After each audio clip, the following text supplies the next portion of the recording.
Yes, I guess we are good to start. So I'll just begin. Good afternoon, everyone. I take immense pleasure to welcome you all today to the webinar titled Winds of Change, the Path to Just and Equitable Green Transition, organized by the Government and Policy Team, Climate Group India. My name is Altaf Azam, and I serve as the Program Coordinator for the Government and Policy Team at Climate Group India. To start off with, I would like to draw your attention to an unprecedented weather event witnessed in Delhi yesterday, the place where my colleagues and I are currently based. Delhi recorded the highest temperature at 52.9 degrees Celsius as per the Indian Meteorological Department, claiming it to be the highest ever recorded temperature witnessed by the capital. City officials have issued red alerts emphasizing the severe health risk and urging precaution. Although such extreme weather events have become a common occurrence around the globe, an underlying concept which requires our utmost attention is the concept of just transition.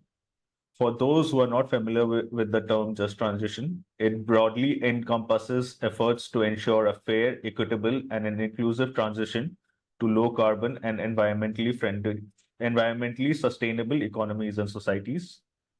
We are joined today by a distinguished panel of experts who specialize in the domain of just transition. As we move forward in today's session, we will seek to delve deep and explore diverse aspects and nuances of just transition, particularly in India's context. As a basic housekeeping rule, I urge all participants to keep their mic on mute while the panelists speak. We will have a round of question and answers after the end of the panel discussion to answer any queries that participants may have. With this, I hand over to Rana Pujari, Senior Program Manager for Government and Policy Team India, to set the context for today's session. Over to you, Rana. Thank you. Thanks a lot. Thanks a lot, Altaf. On behalf of the Climate Group and my team, I extend a warm welcome to all the participants and especially to a stellar panel of speakers that we have with us today. Dr. Sandeep Pai, Survi Nayak, Roli Srivastava, and Dr. Pradeep Swarnakar. A warm welcome to you and thank you for your valuable time to spend with us. As we all understand and appreciate the importance of developing in a just and equitable way, no matter wherever we are in the world, global north, global south, developing countries, definitely with the current, in light of the current impacts of climate change, we see the growing importance of for us, for as an individual, as a community, as countries, as nations, as organizations, to kind of take a more sustainable, just and equitable path towards our development. And hence, we have been seeing a lot of traction, a lot of discourse around this very important topic that is happening from the last couple of years. Continuing to put a spotlight on this important theme, Climate Group as an organization has been putting a lot of importance on this concept of just transition as an overarching theme for any kind of work we do with businesses, with some national governments. So this theme as a concept cuts across our work. Definitely, I'm sure it is also same for all the organizations who are committed to work in the just transition space in India and elsewhere in the world. So with India's today's conversation will be particularly with the context of India's growth trajectory, India's climate ambition, India's economic demands, and India's aspirational population. Keeping all this thing in mind, how we can still ensure to grow in a just and equitable way. And for that, there has been several discourses on just transition. We are all part of those discourses. We have been working and contributing to the just transition space in different shapes and forms and different capacities. Today, we are going to have a very open and candid conversation style panel discussion with focusing around 4 very important areas which we thought will add a lot of value to the just transition discourse in India. One is around the role of global knowledge exchange and peer learning. And how can we bring, are there any best practices that are happening in the world, and how can we as the community bring those best practices to India, and also help Indian states and some national governments and all the communities who are part of the just transition journey to also share their best practices. So the role of global cooperation is very important in this space. Second is around we have been seeing like people like there are different set of stakeholders. There are different stakeholders, important stakeholders, different players who are part of this just transition journey. But there is a level of understanding around the concept of just transition. Different stakeholders understand just transition in a different way. So is there a need? Is there a need to still demystify the just transition narrative in India? What are the communities think? What do the communities think about just transition? What does the national government think about just transition? What are funders thinking about it? So we believe there is still some work to do around demystifying the whole overall concept of just transition for different important stakeholders in this space. Third is around role of research and academic institutions to kind of drive India's just transition. For example, Pradeep sir is leading India's I think it's the first of its kind just transition research center, which is being set up in IIT Kanpur, and being one of the leading organizations who has a dedicated center of just transition. It will be a pleasure to hear from Dr. Sornakar on how is IIT helping in India's just transition research, India's just transition kind of journey via research and academic excellence. Lastly, yeah, I think I have touched all the points. Yeah, Survi Naik definitely would like to talk about what does it mean for community level engagement. What do communities think about just transition? What is happening? Like what? How can we increase the angle or lens of gender in just transition in journey in India? And yeah, different kind of like just transition discourse that is happening at the local and grassroots level. I think Survi, it will be great to hear from you on those aspects. With that, I'd like to take a pause and then again thank everyone who has spared their time to join us, all the participants and respected speakers. We would like to hear from you and have a more engaging conversation. Thank you. Thank you to my team. Over to you, Altaf, Samrat.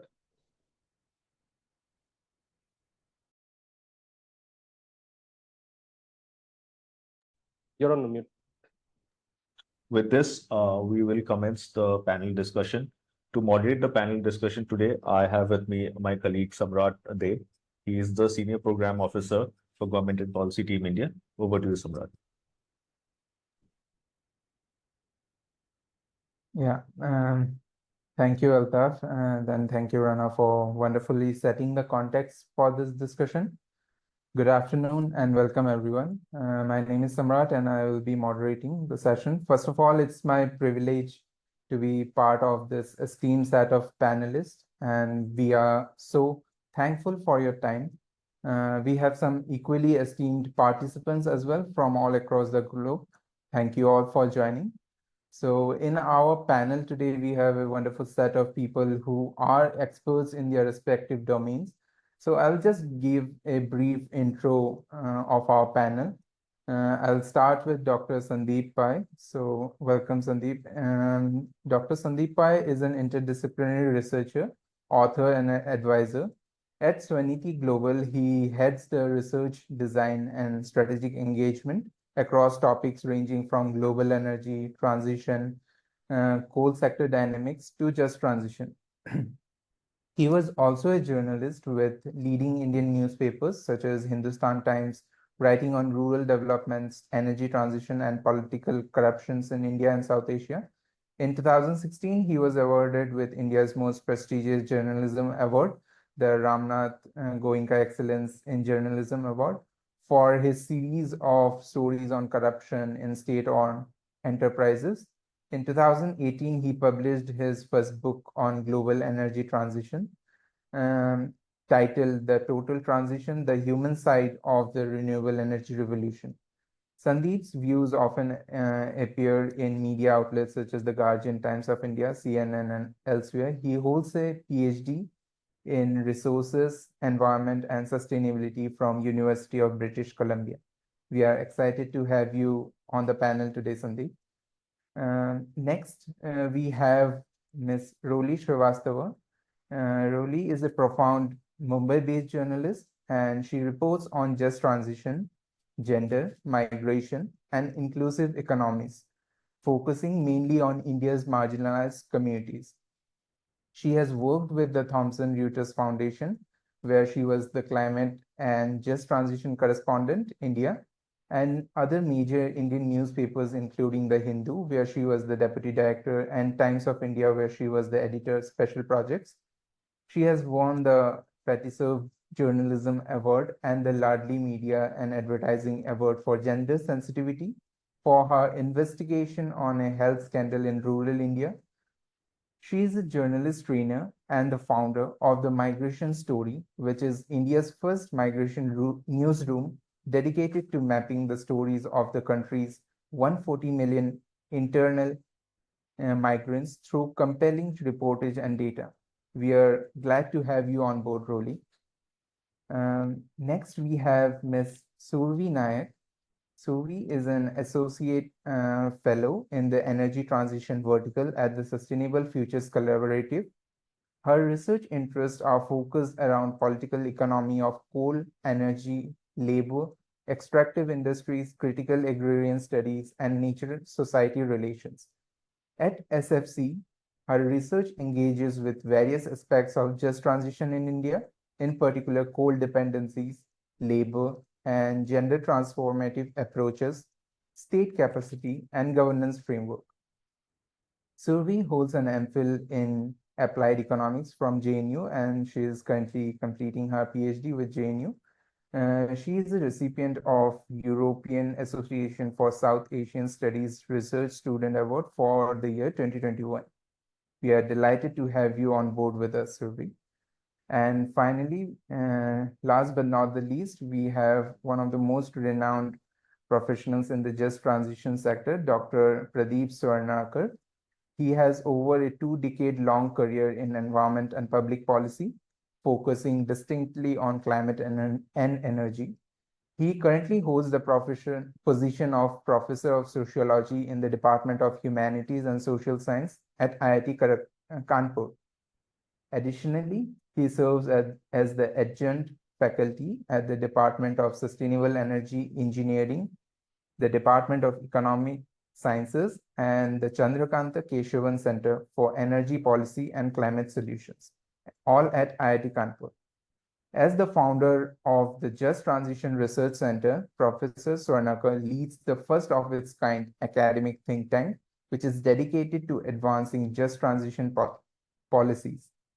As a visiting scholar, Professor Swarnakar has been associated with many global universities, including the University of Technology Sydney, University of Francisco, University of Helsinki, and others. His accomplishments include prestigious fellowships and grants from very renowned centers like the Fulbright Nehru Academic and Professional Excellence Fellowships and others. His groundbreaking research findings have been published in many global journals, and he has earned his PhD in environment sociology from IIT Kanpur. We are honored to have you all on board with us. Great to have you all here. So, considering the paucity of time, I'll start this discussion with this valuable discussion right away with, I'd like to start with Dr. Pradeep. So, Dr. Pradeep, you work with one of the most prominent academic and research institute of the country that provides the best platform for cultivating research and development. If you can just let us know how crucial do you think is the role of academic institutions in strengthening the just transition framework in India? So please. Thank you very much. Thank you, Rana, Samrat, Altaf, and the entire climate group team for organizing this very important event. And thank you to all the panelists, Surbi, Roli, and Sandeep. I think with all of them, we are working together at some point of time. So this is will be a very good discussion. As we are here for a few years working on various aspects of just transition, and I'd like to talk about how the academic institutions. So in terms of academic institutions, as we have created this center in 2021, But we can see that academic institutions are taking interest in India and globally in just transition space. I'm just giving few examples. Like apart from IIT Kanpur, we have seen that IIM Calcutta also interested in some aspect finance and just transition. IIT Delhi is working on just transition. Niger is working on some aspects of just transition. So all these places we have seen that people are working on some aspects of just transition. ISM Dhanbad has started doing something on just transition. So these are the Institute of Eminence and top academic institute. Now, over last few years, we have seen few important international universities are started working. They have started working on just transition. Suppose, for example, London School of Economics, they have started working on just transition. The Berkeley, they have created a center on energy, India, and this kind of center on some issues of energy transitions. Colorado State University, although this is focused on mostly on United States, but they also have a center on justice. They focus on just transition. Now, the point is that all these places, what is the benefit of creating a dedicated space for justice, energy, transition, all these different aspects? Now, I can start with IIT Kanpur, where we know that this is a famous for technological innovations and changes, and this is one of the leading institutions in India. It got the Technology Award, Innovation Award last year. Now, when we create this kind of a policy center, the advantage of being in academic institute and particularly multidisciplinary institute is that you get a lot of important inputs, because only through policy or through knowledge generations in a social sector we cannot move. And this is a huge technological changes. So inputs from the technologists, like someone is working on a new battery technologies. We can talk about like, okay, new battery will come and take this to a new height, but we don't know actually how the research is going on. The advantage the people are working here at Just Transition Research Center is they can go to the lab and see, they can visit IIT Madras lab, IIT Kanpur lab, and check actually what is happening in the real life or how progress, like coal gasification. So we have a very huge lab for coal gasification. So just talking about this, reading about this, but going to the lab and looking at this and trying to connect it to the grassroots. So then that kind of environment is only possible in an academic institutions where there are multidisciplinary approach. So this is, I think, one important step. The final step is that when we create generations of people who are trained in energy transition, either in master's degree, like in our sustainable energy engineering department, a couple of students were trained like under my supervision on some aspect of energy transition. So engineer done like mechanical or electrical engineering, doing an MTech in sustainable engineering, they are working some aspects of coal or energy or renewable, something like that. So this is one training. And a PhD student spending 5 years and getting trained of various aspects of justice and energy transition for various backgrounds, from social science, from environmental science, from economics, from geography. Now, in the next few years, we will see that the trained personnel from the university will come and started dedicated focus on just transition. I think this is the biggest advantage when we start something from an academic institute. Slowly, it helps to give very trained human resources. So I'd like to stop here with my first comment. Thank you very much. Thank you, Dr. Pradeep. Yeah, and I absolutely agree with this point that it's very important to have the future generations trained, particularly to the areas where we wanted to take the future. Suppose, for example, just transition is one of the areas where we wanted to engage more and more in the future. So it's always essential that we have those trained manpower, those trained technical resources available to do that transition. So yeah, thank you for that input. I'll come back to you, Dr. Pradeep, after we go through this first round of discussion. So moving ahead and taking the points from Dr. Pradeep further, um, I wanted to focus on one of the other pillars of bringing any sort of societal change, and even it is considered as the fourth pillar of democracy, the role of media. We all know how crucial the role of media is for bringing any kind of change in the society. So with that thought in mind, Roli, I would like to come to you next. Your work seeks to highlight the prevailing ground conditions that transition to renewable energy entails. So, despite the impetus to shift to more sustainable means of energy, we see that the local and marginalized communities have not been integrated in this whole development story when we see it from a larger lens, specifically given the persisting gender disparity thing. So, what do you think how media can play a role towards mainstreaming the just transition dialogue, and why is this mainstreaming streaming even important to do so? If you could highlight on that. Yeah, sure. Thank you so much, Samrat, and thank you, Climate Group, Altaf and Rana, for having me on this panel discussion with people I have all interviewed at some point or the other for my stories.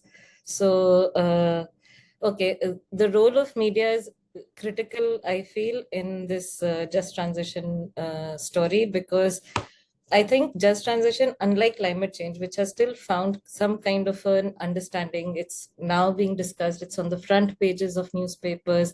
Climate change is still has made an entry in social discourse. But just transition remains a very unfamiliar term for a vast majority of people.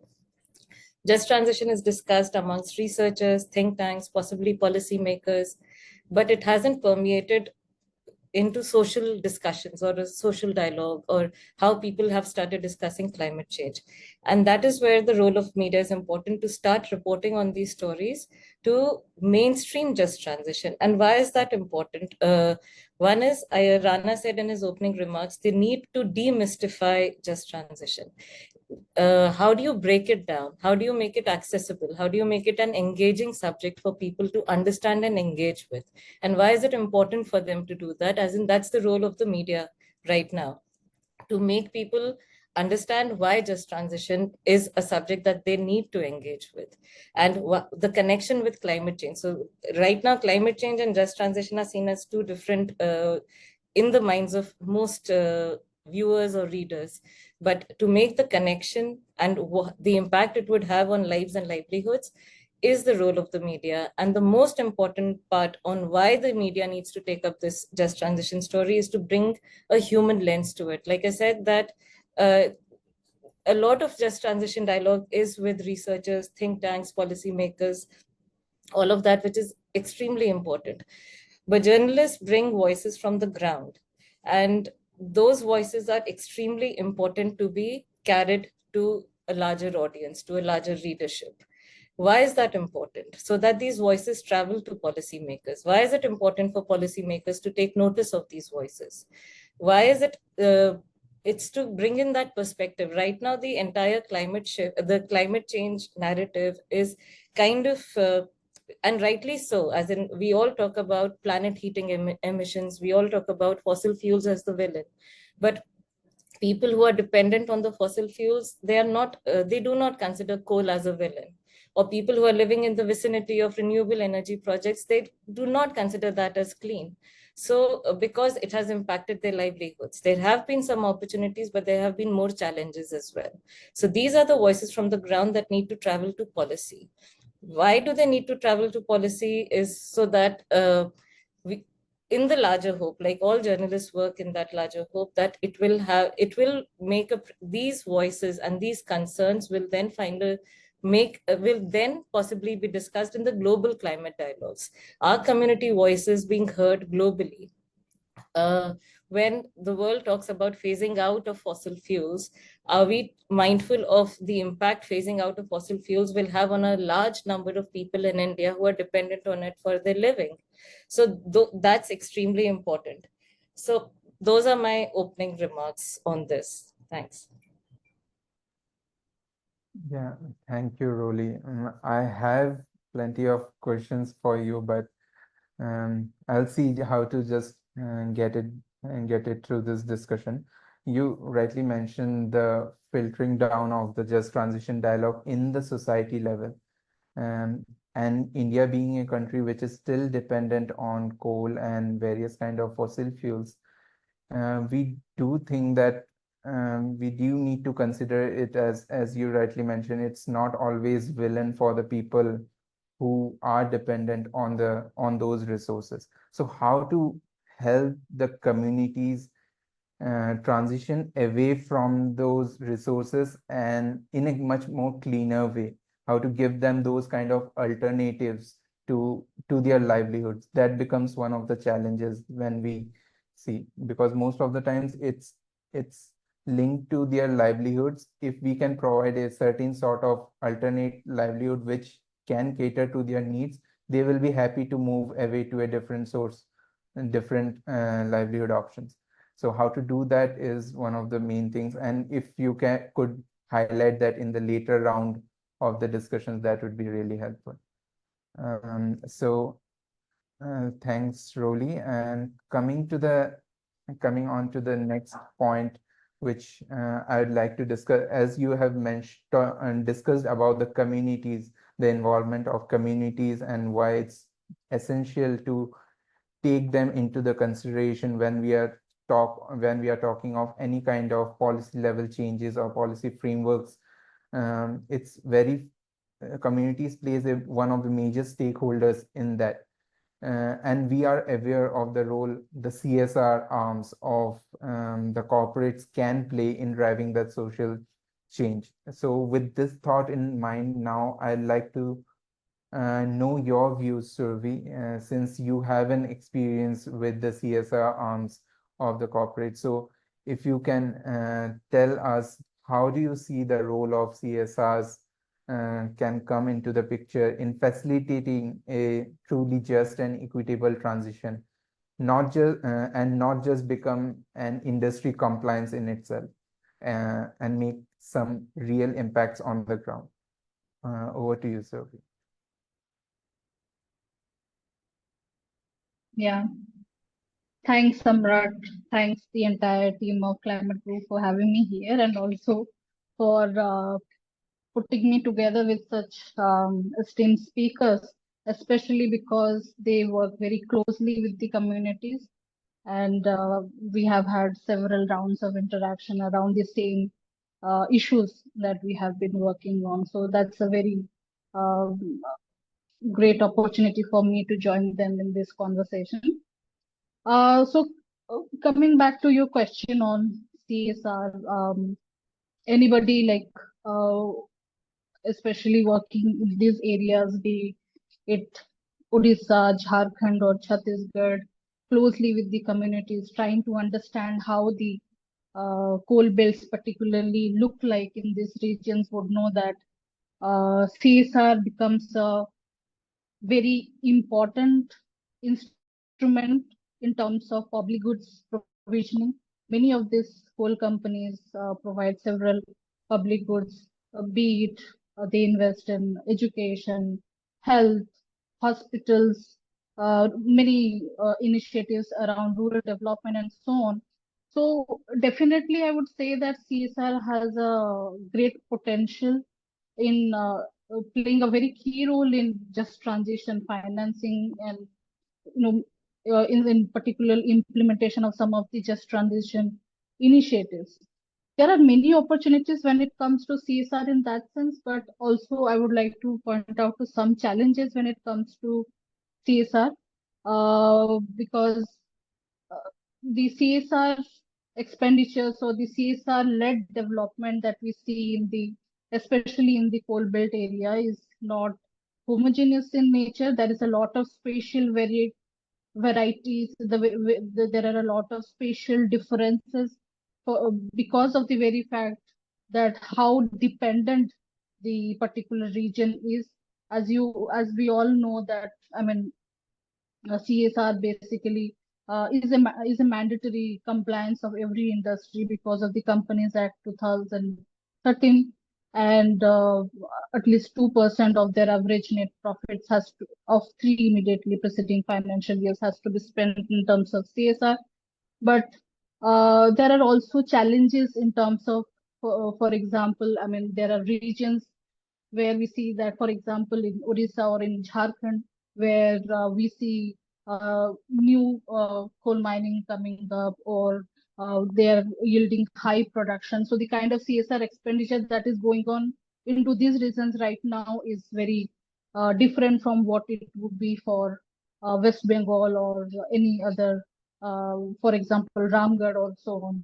So this kind of spatial difference we have to realize, and when we kind of try to frame CSR as a very important tool in just transition, so we have to kind of see how this kind of gap can be addressed.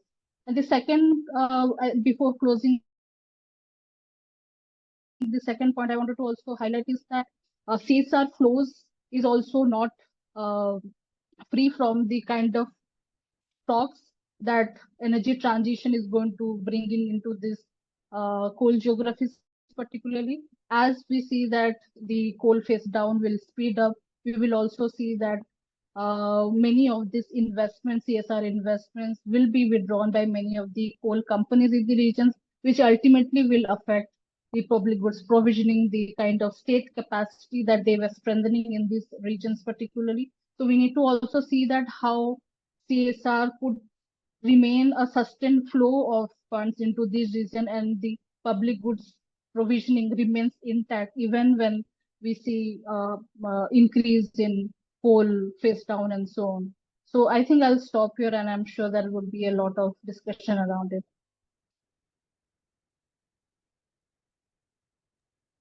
Yeah, thank you, Survi. Thank you so much.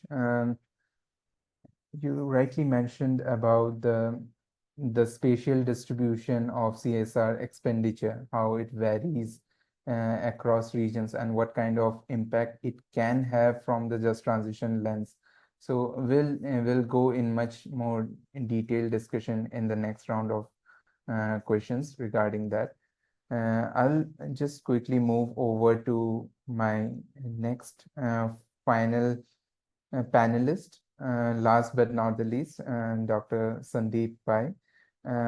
It would be great to have a global perspective on just transition. All we have heard till now, it's mostly from a national perspective or a region-specific perspective. But since you work at a global level, and just transition is a global phenomenon that is inevitably seen in various regions across the globe. So, what distinction and similarities do you see between the global north and the global south for example, countries like India in the context of just transition? If you could throw some light on that. Thanks a lot, Samrat, and thank you, Rana and Altaf and the Climate Group for organizing this and also inviting me. It's really a pleasure to be speaking with, alongside your friends and colleagues. So it's great. So I mean, I'll just kind of start with like just transition as a topic globally really started in the 70s and the 80s, with the labor movement in US and Canada. And this is a long and detailed history, but I will sort of highlight some key, points of transition within the just transition journey globally. So, it really started with labor movement and environment movement coming together, um, and then trying to ensure, justice for workers, but at the same time preserving the environment. But from 1970s, just the discourse around just transition has spread beyond the original narrative, and it has transcended into many different sectors and areas of, like I have even heard just transition in the context of prison reform. So just transition in the context of, sand mining. So I mean, it's all over the place. But so as this discourse changed from 1970s, and climate discourse also came in, both started just transition started appearing in the climate context from the late 1990s, and then real impetus of merging just transition with climate movement happened sometime around 2010, 11, when especially in the United States, many groups started linking the two, especially with the decline of coal initial as the decline of coal started in the United States, the linkage between just transition and climate action started merging. But it is the Paris Agreement in 2015 where just transition was formally incorporated, is when sort of just transition became a very mainstream topic, as I would call. So now, from the period between 2015 and today, you have seen countries behaving differently in the just transition space, and that is also because of their current context. So there are actually three ways to think about this. The first is a set of countries where actually a lot of real policy work on just transition has happened only in the context of coal. There's been some work on oil and gas, there's been some work on, auto here and there, but large majority, somebody could do a survey, but my gut says 90+% of real policy work on just transition has been related to the coal sector. So post Paris, those countries where there has been a steep decline of coal, either it has already happened or is about to happen, those countries have started enacting laws, policies, constitutionally mandated, sort of schemes and ways in which, making sure that workers don't suffer as a result of transition. So US, EU uh, have been spending and are continuing to spend lots of money in terms of retraining, in terms of getting investments, place-based investments in regions where there will be decline. Then there have been some countries where post-Paris, this topic has really picked up, and I like to call them as like planning countries. Those are such countries where this is a very mainstream topic. This is a topic where everybody has a strong opinion. This is also a topic where there's a lot of contestation between what exactly should contain just transition, what should be the policies, etc. But not much has happened in terms of actual implementation. So these are different. South Africa is a really good example of this. To some degree, Indonesia is also in that bucket where a lot of planning, but nothing much has happened, but everybody knows what it is. On the other hand, India and people who you see here, um, all our collective work has meant that countries like India have started engaging. So that's a third bucket of countries like India, to some degree, Vietnam, Colombia. These are countries where this is a very new topic. This is a topic post 2020, 2021. So barely 3, 4 years into the topic. So you cannot compare a country like India to a country where this has happened for 10 years and those countries where actual implementation is happening. This also is a difficult topic in India because actually sectors like coal are still booming. So there is a lot of question about like why are we studying this given that coal is still booming. So in this context, I think a country like India, what it can learn from, those who are sort of in the advanced stages are not just things that they have done well, but also things they have not done well. For example, I'm very interested in seeing how US has sort of failed to push for economic diversification of local regions. We work a lot in different US counties, and you can see that their actual planning of just transition started after the decline started. India's story is very different. The decline has not started, and we have already started thinking and planning that topic. So this is how you can think about countries and their journeys. One, there are countries that are implementing. They have a lot that we can look to, not in just in terms of like what they have succeeded, but in terms of what they have failed. There are countries that have planned and planned and planned, and everybody has a white paper. In a country like South Africa, you'll find hundreds of white paper defining what just transition means, but action is still not, hasn't still happened. And so India is a relatively new entrant. The contestation has not started. It's a country where almost sort of, unified, in a very unified way, different stakeholders are working. However, to ensure that India doesn't go the contestation route and make sure that it takes the best practice, not the worst practice. This is a very good time to do that. So I'll stop there, but I can kind of double click on any of these points or anything else in the subsequent round.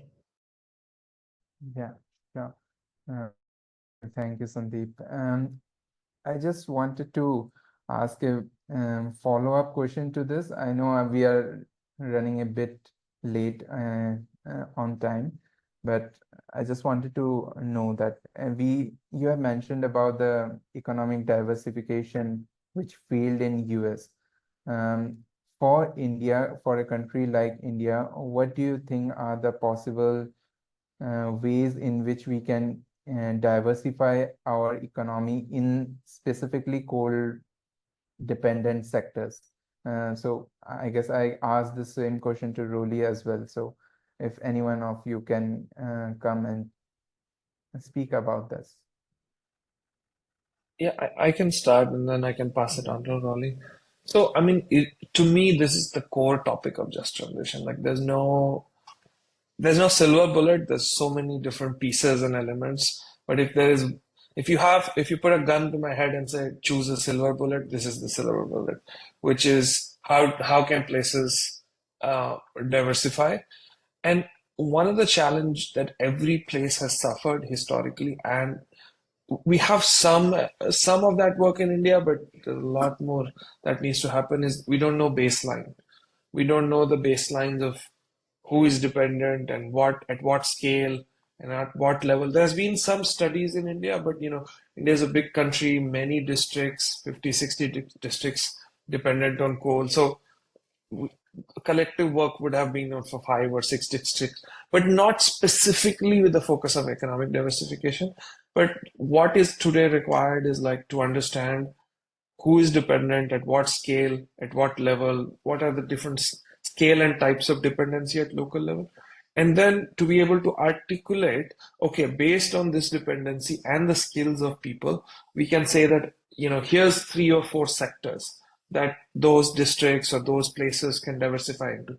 So there's a lot of research work that needs to go into before we can say, okay, these are the 3 sectors which is uniform across the country. I do think that it will vary from place to place. We have been doing some of that. We've been finishing up some of that work in 4 or 5 districts in India, in Jharkhand and Telangana, etc. But I think that a lot of this work is required to unpack, to create economic diversification pathways for each of these districts. And then we can talk about who will fund, what the level of funding from domestic sources, level of funding from international sources. But I think at this stage, even the baseline is very murky. Yeah, thank you. Roli, if you want to add. Yeah, I'll just add to that the economic diversification should not be restricted to just coal-dependent regions. I think what we've seen, at least what I've seen in my reporting, that clean energy projects are not throwing up as many jobs after the construction phase is over. So we need to start looking at economic diversification of these regions as well, so that clean energy doesn't go the fossil fuel way, so that there are more opportunities as against just one industry. Once an industry starts coming up in a region, in a district, everyone believes that they'll get some job over there. It could be that everyone believes that if nothing else, they'll get a security guard's job there. But most companies need you to have cleared class 10 or at least 12 or whatever. They need some level of qualification that many of the local community members do not have. So I think this economic diversification needs to go across the energy spectrum. Yeah, that's my addition. Yeah, thank you, Roli and Sandeep. So with this point that, as Sandeep also mentioned, that more and more research needs to develop that baseline scenario in the Indian context. So we would like to come to you, Dr. Pradeep, sir. So we have seen that in most cases, I am not saying that in all the cases, but in most cases, when we see a research institutions doing a particular sort of research, most of those research are not being incorporated in the policy level documents or for that policy implementation measures. So most of the time they are disintegrated. So research is happening at one level and the policy things are happening at another level. So how do you see this disintegration, and what things can be done to bridge this gap between the policy and the research so as to make an effective action on the ground? Thank you, Samrat.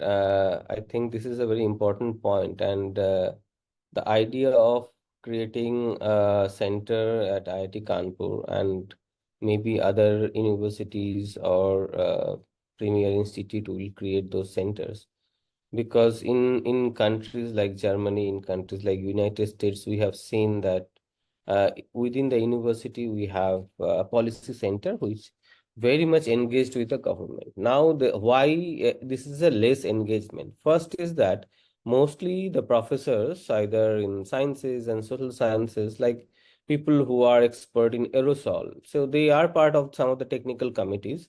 It's there, like air pollution, it's there. Now, the thing is that mostly the academicians are interested in publishing their research in top quality journals, and those languages are very academic, and the audience is actually very specific, like very high level scholars or people who have done work in this space, they understand this. Another thing is that in the policy day-to-day implementation, strategy, recommendation, output, outcome, so that's the thing that the policymaker needs to, like suppose some of the head of the state or head of the ministries, they want, okay, we want to reduce this or we want to increase this amount. How we are going to go about this? So they don't know the literature survey for that in the last 5 years or 10 years. They want a practical implementation. So the approach and the actual objectives for these two different groups are different. But if we can actually come up with these two and little bit one step from the academic standpoint of writing paper to writing like the science communications, so the writing something which can communicate to the larger masses and also the policymakers. And also policymakers are open to what Sandeep was talking about, the data. So it's not like government don't collect data. They collect a huge amount of data. If you go to the Ministry of Statistics and many various ministries, they have huge amount of data, but they don't know. I mean, they have not actually used those data in different kinds of modeling because they do not have a scope. It's not a government departments are not a research institutions. So if they collaborate with someone, and those data are very sensitive data, this may be not all publicly available, but many things are publicly available. So whatever is publicly available, or if two organizations can collaborate, like with the Delhi University or JNU or IIT's government collaborate on certain, like Ministry of Statistics, to understand the migration, to understand reproductive health, to understand energy transition. They can come up with this kind of lot of very interesting things. Like I was talking about, like Stanford collaborate with the government very closely, and they have data archives from the government, from the business, everywhere. And those data archives can be used by the researchers and give inputs. We have seen that in many places in West, actually a PhD students have been incorporated in some of the district level or county level policy decisions. Like, okay, you are working in this field for 1 year, you spend like your field work for 1 or 2 years, like give some inputs because you are spending in our county for 1 or 2 years. So the space is created. I think slowly we can, and that's an experiment. JTRC is an experiment in that direction. It's just transition is one thing, but to integrate the policy, the academicians and the policymaker, they should talk more frequently and come up with their problem and challenges and try to build a robust policy for the future. So that's the idea. Absolutely, sir. So I completely agree with you. And it's very important to form these sort of collaboration that you mentioned between the institutes, research institutes, and the government organizations to successfully build an effective just transition scenario in the Indian context. So coming And so I have coming one point in yeah the last questions, like the talking about yes economic diversification. So one just data, like we have around 426 mines, okay, in the last year data. And the royalty from all these mines are 22,416 crores, like more than 22,000. Now you are getting from one sector. Diversification saying is very easy. Now think about the quantum of diversification is required to replace this amount. Just I'm talking about royalty. I'm not talking about other funds and other things. 22,000 crores. So when we talk, it's easy. The planning is very, very, I mean, critical. We have to go to a direction, but how big is that? For that, I just want to show this number to all the audience. Thank you very much. Thank you so much, sir. Now, coming on to the next topic, I would like to come to you, Roli. So, we have talked about the communities that are impacted through this just transition mechanisms that will happen. So, in that context, from the gender lens, women are specifically more impacted because of the just transition framework or the just transition mechanisms that could happen. So what are your views? What could be the impact on women from the just transition lens? I'll start with the positive thing. India is giving a big push to EVs, for example, electric vehicles, right? So that we phase out our fossil fuel run vehicles. And that EV sector has given a great number of jobs, has opened up great opportunities for women in manufacturing, in design, also in leadership. And this is rare for the sector, because the India's auto sector has traditionally been dominated by men. The shop floors of most automobile companies are dominated by men, but the EV shop floors are absolutely like women dominated. And that's also important because India has one of the world's poorest female labor participation rates. So EVs opening up that opportunity is huge. So that's one impact, which is a positive impact. Then if you look at the other end of the spectrum, say in agriculture, where again there is a lot of emphasis to cut emissions right now, Asia Pacific region, there is a lot of emissions from agriculture because of the use of synthetic fertilizers. Women are the farm managers in India because men typically migrate to cities or to other places. Who is taking care of the farms? Everything, it's the women who are doing that. Some states, there are some states that are moving to sustainable farming to cut these emissions. So who is taking that forward? It's the women who are taking these climate friendly farming steps forward. They are the champions of this transition in agriculture in these small spaces. But has it given them agency? Has it empowered them in their roles? Not really, because it's still the men who take a call on like on all the important decisions, as in the crops that they can grow or the land use in general. So women are implementers of several transition, as in several, like in this sector, agriculture, they are the implementers of sustainable agriculture, for example, but they're not really gaining much agency or authority in conducting themselves, or their social in the social hierarchy. They still remain more or less where they were when they were not handling these transitioning practices. Then there is the other element of I'll just try to, sorry, I'm kind of, because I missed saying that earlier, and because there was the CSR question as well, I wanted to say that in the context of gender also, that there is a reason why media needs to, particularly regional media, needs to start talking about these stories, particularly from the gender lens, so that what these communities or what women seek or demand is a right-based approach. It gives them a rights-based approach as against a welfare thing that a company must do or the state must do. It should be in the realm of a right. I say that because I was just going to come to the point of when a big industry, a big solar park or something that comes up, there is a lot of desires that are associated with it, of a community, of jobs, of everything. The companies, they set up facilities. They'll set up a school or a small healthcare unit or something. But if they don't sustain it, the worst impacted are the women, because it's while the men can travel, particularly from conservative communities, while the men can travel to distant towns or villages or other cities to gain access to education or jobs or whatever, the women are bound at home. I'll give you one particular example of this place called Bhadla.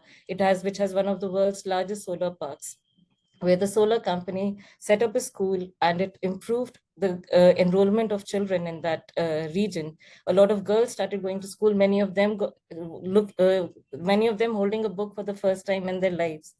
But then they shut it down, and it meant that so the solar park this was a pastoral community. It took away the land that they grazed their camels on, and it took away their opportunity to study as well. So, and they still think it's a welfare thing. The government needs to come in and open it. The school did open after much reporting and follow-ups and whatever. But these are rights. These are basic rights. And these are not really in the purview of CSR. This is what every community, every region should get. And more so in the case of women, because like I said, while men will travel and gain access to a lot of things, women will not. Yeah.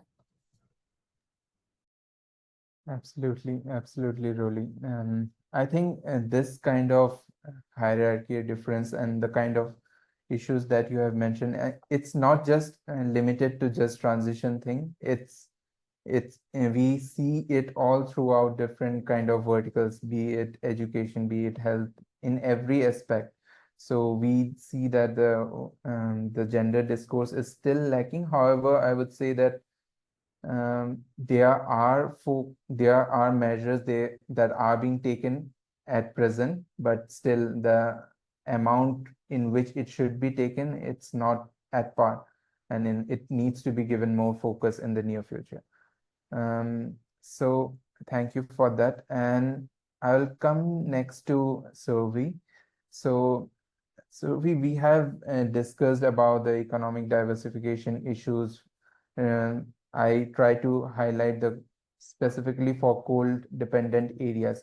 You have worked mostly with communities in the coal belts of India. So in your view, should the just transition model be different for these areas? And if yes, what are the major areas of concern for these regions to go ahead in the future?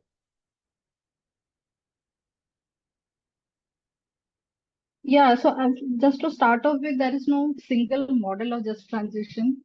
Like as also, I think Dr. Sandeep did point out very correctly that it differs from. I mean, we have to really go go into these regions and understand the dependence. What level of dependence is that? What sectors could be actually leveraged for the diversification to kick in?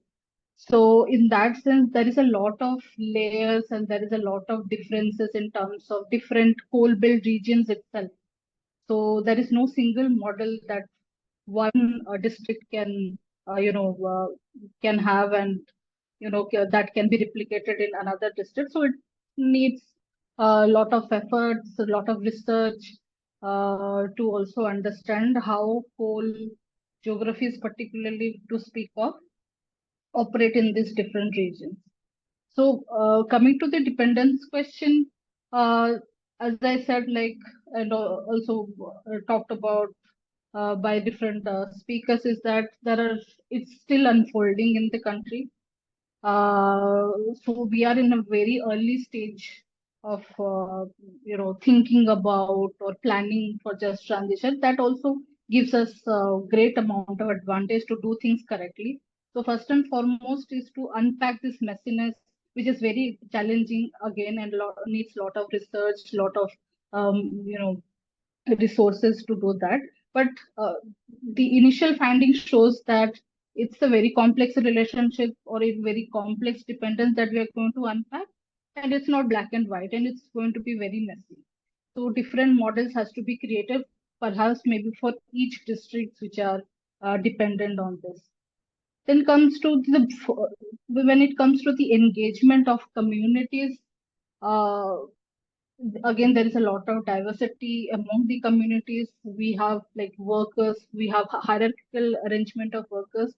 So we have the most powerful, I mean, one of the most powerful public sector workers in the sector working as formal workers, and we have also informal workers who are doing different work, getting differently paid in the coal sector. So trying to map that, trying to understand that would be extremely key. And as also Roli talked about the kind of gender biases, gender injustices, which also I have been working on quite a lot, needs to be understood, of course, which runs across the sectors, but specifically how it unfolds in coal sector.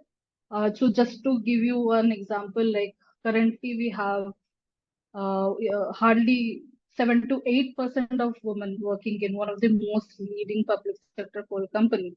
So, so when it comes to creating a space to talk about like how we can visualize the sort of a just transition which would be equitable and just, including the women. We have hardly women in the formal space to talk about it. They are either the caregivers or the or women who are working in the informal space.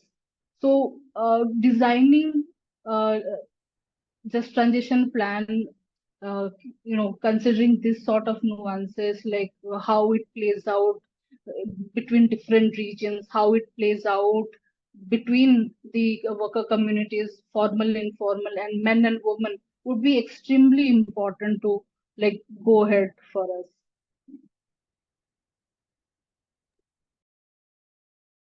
Great, great.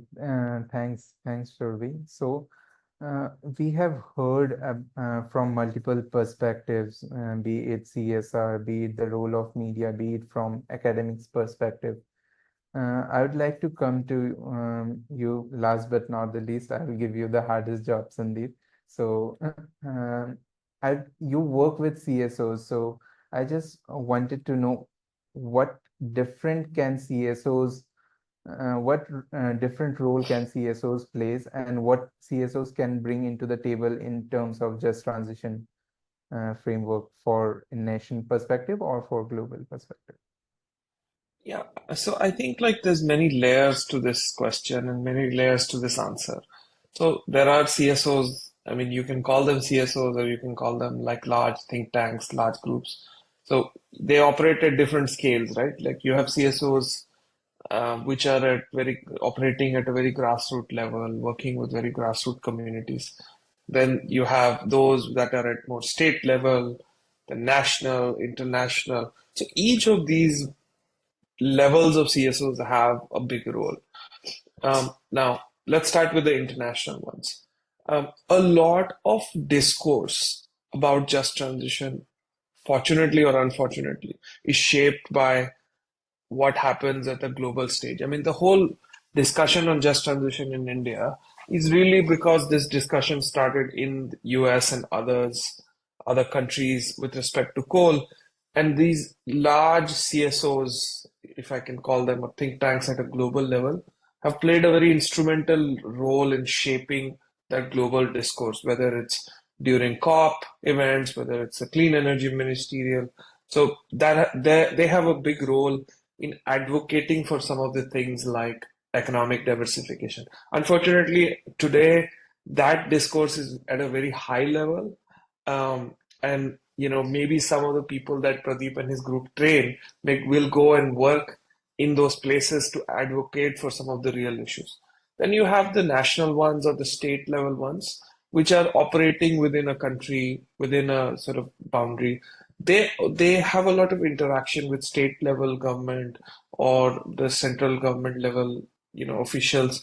So they have a very important role in shaping the direction of just transition from a policymaker's sort of point of view at the state or national level. Then you have local CSOs. I think most of this research, if possible, should be done with them, with taking them into forming partnerships with them. Because what happens is that when the national or the international ones come and do study, they go. But if you have trained local CSOs, worked with them, they can actually take some of these ideas forward and run with it for a long time. So it's this link between local to global is in a topic like just transition, it's an absolutely crucial link because it transcends boundaries and say you can't say like, oh, it's a very local topic. We don't need to know. I mean, this is something you negotiate at global levels. This is something you're talking about at national level. So if there is a way to bring this whole value chain together and work on one or two topics which transcend these boundaries, I think that would be a very good way forward. Yeah, exactly. So the entire purpose of this discussion was to see and address this particular issue, how we can bring all the stakeholders in a common platform and bring the entire value chain together. So most of the times it happens that the kind of work on just transition is happening in silos. There is a lack of a common platform where CSOs, CSRs, media, academics, governments can all come together in a single platform and they can discuss on things. So the entire point of this discussion was to see and try to figure out, is there a possible way to create that kind of platform where we can incorporate multiple stakeholders in a common platform and then try to bring the change. I know it's very difficult to do that, but this is one of the initial steps I think that is necessary for the just transition discourse. So I won't take much further. I guess I'm running a bit late. I'll just open the floor for any questions from our participants if they wants to speak or if they had any query for any of the panelists. Feel free to let us know. If someone is comfortable in giving the questions on chat, they can do that as well. Um, yeah, Rana, yes. Sorry, I know we are almost on time or actually beyond, but I just had a question on can we think of or have we started to think about just transition from an urban lens? Mostly the conversation is around communities, rural, mining areas, uh, the person standing at the end of the line. Are we is there any discourse happening around what is the urban population thinking around supporting India's just transition? Do we need to have that discourse, or is that discourse already happening? For example, on mobility, transportation. Like, are we thinking of just transition in urban mobility space? Are we thinking of just transition in the waste management, urban waste management space? So just wanted to hear any thoughts on that. Yeah, Sandeep, I see your hand up. Yeah, so I don't think it's happening in India as far as I know, maybe in some pockets here and there, but it is a big topic globally. Um, if you look at even the most decarbonized cities in the world, like Vancouver, uh, and various other places, uh, they have actually done a mapping. So I'll give you an example of Vancouver because I was advising that Vancouver in Canada, almost 100% of their electricity comes from hydro. So it's already decarbonized fully. Yet, when they were wanting to achieve a net zero, they identified 20,000 job losses because of changes in building codes, changes in various things that they need to do, and so on. And so, even in a very decarbonized city like Vancouver, if they're anticipating 20,000, it is a big topic. See, in India, it's like I was saying, it's a new topic, and coal has been a topic that came from other countries. So we all started with coal, but that I don't think there's any reason to restrict it to coal. Coal is visible. It's big. Uh, when you think about these things in an urban context, the issue that you may run into is like urban economies are more resilient, and things like that. But this is an important. I won't be surprised if in the next 5 or 10 years it will also come up. Although because it happens globally as well. And the data centers. So one important point is that urban economy uses a lot of data and services. So the huge data centers, they are very, very carbon intensive. And also the sectors like you are working, like the heavy vehicles. So these are very carbon intensive sector and sometimes urban locale. And how the people and how much they are concerned, because we are talking about people don't understand just transition in a rural area, in a mining area. How people are understanding just transition in an urban setting, in a place called Delhi. Only understanding climate change various, like from Yale to everyone, it's through extreme weather events. Right now it is like, as it started like 52 and above, so people think, okay, there are problems, or flood or something. Otherwise, how those climate discourses are coming to the urban mind? So those are very important questions. One is the lifestyle, and another is actually what Sandeep was talking about, like how this is happening in a policy level, whether we need numbers, whether we want numbers, and then we can calculate other numbers based on those earlier numbers. So those are steps to be taken. Yes, thank you. Thank you to both of you. If anyone else has a question, please unmute yourself and speak on the mic. I may have to go in 2 minutes. Yeah. Yeah, Yeah. sorry, I also will have to go in 2 minutes. Yeah, But we have really overshot on time, and I don't think there is any more questions. So we'll just close this session. I had a paragraph prepared, but I think in the interest of time, I'll just extend my sincere gratitude and appreciation to the distinguished panelists for gracing us with their presence and sharing such profound insights and understanding of just transition. I wish to thank all the participants who have joined us for this insightful discussion as well, especially Guru Harminder sir from the Government of Punjab and Anja sir from the Government of Tripura, and my team for organizing this event. So with this, we conclude today's session. Thank you everyone for participating. Thank you and goodbye. Thank you, everyone. Thank It's you. a pleasure. Thank you, everyone. Bye. thanks. Bye-bye.